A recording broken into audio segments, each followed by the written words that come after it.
በመዲናዋ የደንብ ልብስ መለያን አስመስለው በመልበስ ህዝቡን ሲያሳስቱ ነበር የተባሉት ቲክቶከሩን ጨምሮ ሌሎችም በቁጥጥር ስር ውለዋል። የአዲስ አበባ ከተማ አስተዳደር ደንብ ማስከበር ባለስልጣንን መለያ አስመስለው በመልበስ ህዝቡን ሲያሳስቱ ነበር የተባሉ ተጠርጣሪዎች በቁጥጥር ስር መዋላቸውን የአዲስ አበባ ፖሊስ አስታውቋል። ሻማር አቤኔ በሚል የቲክቶክና ማህበራዊ ሚዲያ ስሙ የሚታወቀው አቤኔዘር ተስፋዬ ለማስታወቂያ በሚል በሚሰራቸው ለየት ያሉ የይዘት ፈጠራዎች ራሱን የሚያስተዋውቅ ሆኖ ቆይቷል። ሻማር አቤኔና አብረውት የነበሩት የደንብ ልብሱን አስመስለው በመልበስ የባለስልጣኑ ሰራተኞች አላስፈላጊ ተግባራትን እንደፈጸሙ በማስመሰል የሱቅ ማስታወቂያ ሰርተዋል በሚል ተጠርጥረው በፖሊስ ቁጥጥር ስር ውለዋል። ግለሰቦቹ ለማህበራዊ ሚዲያ በሚል ለህግ ማስከበር የሚውልን ደንብ ልብስ ተጠቅመው አላስፈላጊ ተግባር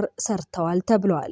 የአዲስ አበባ ፖሊስም የነ ሻማር አቤኔና አብረዋቸው የነበሩት ተግባራቸው ህገወጥ ሆኖ በርካታ ሰዎችን አሳስቷል ሲል ገልጿል። ተጠርጣሪዎቹ አሁን ላይ በፖሊስ ቁጥጥር ስር ውለው ጉዳያቸው እየተጣራ እንደሚገኝም ተነግሯል። ተጠርጥረው የተያዙበት ጉዳይ ምን ያህል ተጠያቂ ያደርጋቸዋል የሚለው ላይ ግን የተባለ ነገር የለም። የአዲስ አበባ ከተማ አስተዳደር ደንብ ማስከበር ባለስልጣንን መለያ አስመስለው በመልበስ ህዝቡን ሲያሳስቱ ነበር የተባሉ ተጠርጣሪዎቹ ተጠያቂ ግን እንደሚሆኑ ፖሊስ አስታውቋል። ይህን ተከትሎ ተጠርጣሪዎቹ አሁን ላይ በፖሊስ ቁጥጥር ስር ውለው ጉዳያቸው የተጣራ እንደሚገኝ እየወጡ ያሉ መረጃዎች አመላክተዋል። ይህን ተግባር ፈጽመዋል በሚል በቁጥጥር ስር የዋሉት እነ ሻማር አቤኔ የደንብ ማስከበር የቀድሞ ዩኒፎርምን ለብሰው አሳሳች ተግባር ፈጽመዋል ነው የተባለው። ተጠርጣሪዎቹም አቤኔዘር ተስፋዬን ጨምሮ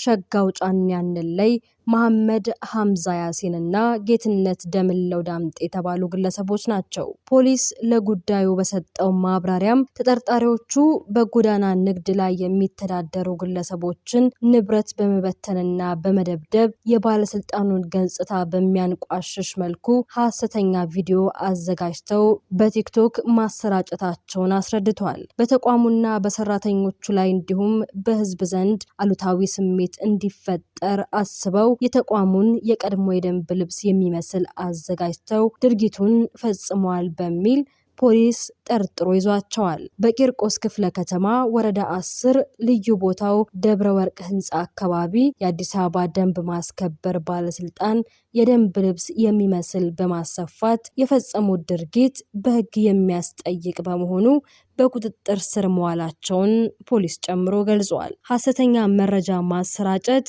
በህግ የሚያስጠይቅ በመሆኑ መሰል ድርጊት የሚፈጽሙ ግለሰቦችም ከህገወጥ ድርጊታቸው ሊታቀቡ እንደሚገባ የአዲስ አበባ ፖሊስ አሳስቧል።